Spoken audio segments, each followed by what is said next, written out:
नमस्कार मित्रों, आप देख रहे हैं एस्ट्रो एनकेएस टीवी चैनल। आज हम बात करेंगे धनु राशि के जातकों के लिए एक अत्यंत महत्वपूर्ण ग्रह गोचर की।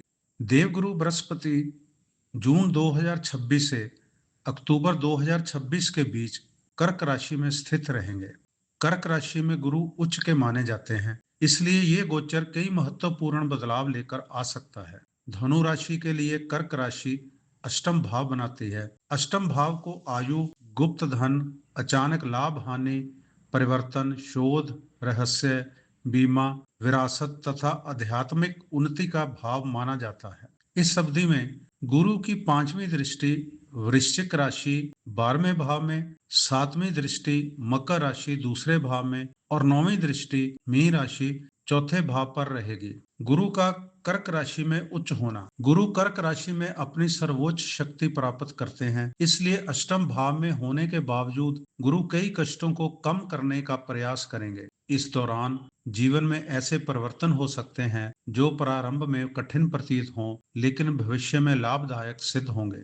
2 जून से 9 अक्टूबर 2026 तक गुरु अपने पुनर्वसु नक्षत्र में रहेंगे। पुनर्वसु नक्षत्र के स्वामी स्वयं गुरु हैं, इसलिए गुरु की शक्ति कई गुना बढ़ जाती है। इस अवधि में आपके पुराने रुके कार्य दोबारा शुरू हो सकते हैं, परिवार में बिगड़े रिश्ते सुधर सकते हैं, आपकी आध्यात्मिक रुचि बढ़ेगी, नई शिक्षा या नया कौशल सीखने का अवसर मिलेगा। जीवन में दूसरी बार अवसर मिलने जैसी स्थितियां बन सकती हैं। अब बात करते हैं कैरियर और नौकरी की। अष्टम भाव का गुरु नौकरी में बड़े बदलावों का संकेत देता है। आपकी प्रमोशन की तैयारी शुरू हो सकती है, वरिष्ठ अधिकारियों का सहयोग मिलेगा, आपको सरकारी कार्यों में राहत मिल सकती है। शोध, शिक्षा, बैंकिंग, बीमा, ज्योतिष, चिकित्सा और कानून से जुड़े लोगों को लाभ होगा। विदेश से जुड़े कार्यों में सफलता मिल सकती है। कैरियर और नौकरी के नकारात्मक प्रभाव कुछ इस प्रकार रहेंगे। कार्यस्थल पर अचानक परिवर्तन हो सकता है, आपका विभाग भी बदल सकता है, आपको नई जिम्मेदारियां मिलेंगी और कुछ लोगों को नौकरी बदलनी पड़ सकती है। जुलाई और अगस्त में विशेष सावधानी रखें। व्यापारियों के लिए यह गोचर मिश्रित लेकिन दीर्घकालिक लाभ देने वाला रहेगा। आपको पुराने निवेश से धन प्राप्ति होगी, पार्टनरशिप में सुधार होगा, बीमा, मेडिकल, रिसर्च, आयात निर्यात, शिक्षा और कंसल्टेंसी कार्यों में लाभ होगा। आपका रुका हुआ पैसा वापस मिल सकता है। आपको सावधानी रखनी होगी, बिना जांच के निवेश ना करें, साझेदारी में लिखित समझौता करें।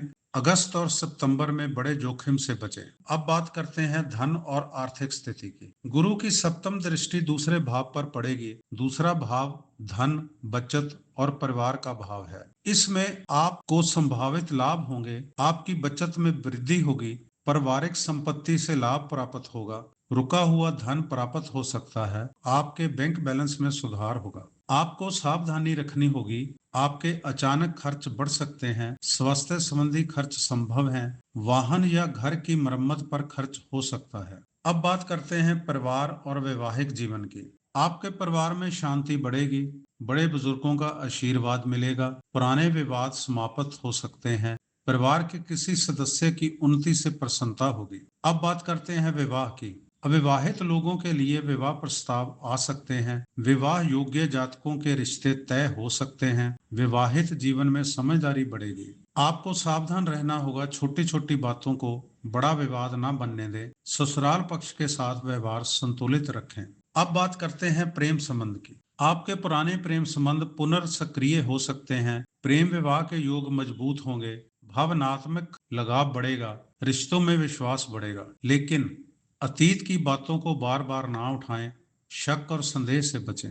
अब बात करते हैं शिक्षा की। विद्यार्थियों के लिए समय अच्छा रहेगा, प्रतियोगी परीक्षाओं में सफलता, शोध कार्यों में प्रगति, उच्च शिक्षा के अवसर, विदेश में पढ़ाई के योग, विशेष रूप से मेडिकल, कानून, ज्योतिष, मनोविज्ञान क्षेत्र के छात्रों को अधिक लाभ मिल सकता है। अब बात करते हैं स्वास्थ्य की। अष्टम भाव स्वास्थ्य से भी जुड़ा होता है। ध्यान रखने योग्य बातें, आपको पेट संबंधी कुछ समस्याएं हो सकती हैं, गैस और पाचन विकार हो सकता है, आपका वजन बढ़ने के पूरे पूरे चांसेस हैं। शुगर के रोगियों को सावधानी रखनी चाहिए, रक्तचाप की नियमित जांच करें। उच्च का गुरु गंभीर रोगों से सुरक्षा देने का प्रयास करेगा और सही उपचार मिलने की संभावना भी बढ़ेगी। अब बात करते हैं संपत्ति और वाहन की। गुरु की नवम दृष्टि चौथे भाव पर पड़ेगी। आपका नया घर खरीदने की योजना बन सकती है। आपके वाहन खरीदने के भी योग बने हुए हैं। गृह निर्माण में प्रगति,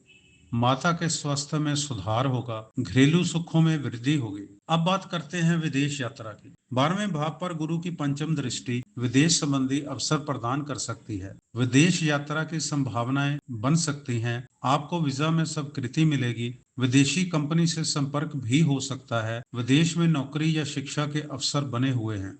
अब बात करते हैं आध्यात्मिक जीवन की। यह गोचर आध्यात्मिक दृष्टि से अत्यंत महत्वपूर्ण रहेगा। गुरु की कृपा में वृद्धि होगी। तीर्थ यात्रा के योग बनेंगे। मंत्र साधना में सफलता होगी। ज्योतिष, वेद, पुराण और धार्मिक ग्रंथों में रुचि बढ़ेगी। गुरु प्राप्ति या आध्यात्मिक मार्गदर्शन का अवसर भी मिलेगा। जून 2026 में नई योजनाओं की शुरुआत होगी। रुका हुआ कार्य आगे बढ़ेगा। धन लाभ के संकेत बने हुए हैं। स्वास्थ्य में सुधार होगा। जुलाई 2026 में कार्य के क्षेत्र में परिवर्तन होगा। नई जिम्मेदारियां मिलेंगी और खर्चों में वृद्धि होगी। अगस्त 2026 में निवेश में सावधानी रखें, पारिवारिक मामलों पर ध्यान रखें और स्वास्थ्य की उपेक्षा ना करें। सितंबर 2026 आर्थिक सुधार होगा। रुका हुआ धन मिलने की पूर्ण संभावना है। यात्रा के योग बनेंगे। अक्टूबर 2026 महत्वपूर्ण निर्णय लेने का समय है। करियर में प्रगति होगी। संपत्ति संबंधी कार्यों में सफलता मिलेगी। भविष्य की नई दिशा तय हो सकती है। अब बात करते हैं उपायों की।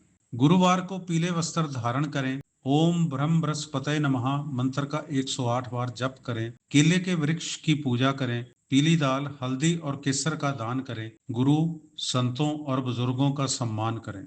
जून 2026 से अक्टूबर 2026 तक कर्क राशि में उच्च के गुरु का गोचर धनु राशि वालों के लिए जीवन में गहरे परिवर्तन, आध्यात्मिक उन्नति, धन संबंधी सुधार, पारिवारिक सुख तथा करियर में नई संभावनाएं लेकर आएगा। अष्टम भाव में होने के कारण कुछ अचानक घटनाएं और उतार चढ़ाव अवश्य आएंगे, लेकिन अंततः ये गोचर भविष्य को मजबूत बनाने वाला सिद्ध हो सकता है। गुरु की कृपा से संकट अवसर में बदल सकते हैं, इसलिए धैर्य, संयम और सकारात्मक सोच बनाए रखें। इसके साथ मुझे दीजिए इजाजत। नमस्कार।